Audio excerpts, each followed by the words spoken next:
दोस्तों अब बात करते हैं कि शैतान का घराना किस तरह काम करता है और शैतान ने अपनी औलाद की जिम्मेदारी कहां कहां पर लगाई हुई है और किस तरह शैतान की औलाद इंसानों को गुमराह करने के अंदर मसरूफ है। दोस्तों रिवायात में शैतान के 5 मशहूर बेटों का जिक्र मिलता है।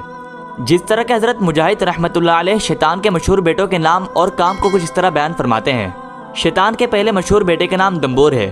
उसकी जिम्मेदारी शैतान ने यह लगाई है कि यह हर बाजार में शैतान का झंडा उठाकर खड़ा होता है और औरतों को मर्दों की तरफ और मर्दों को औरतों की तरफ माइल करता है और गुनाहों के अंदर मुब्तला कर देता है। शैतान के दूसरे मशहूर बेटे का नाम सब्र है, जो लोगों के अंदर फितना फसाद फैलाता है और मसाइब का सबब बनता है।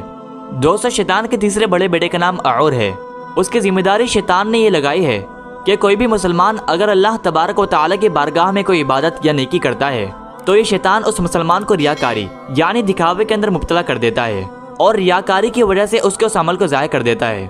दोस्तों शैतान के चौथे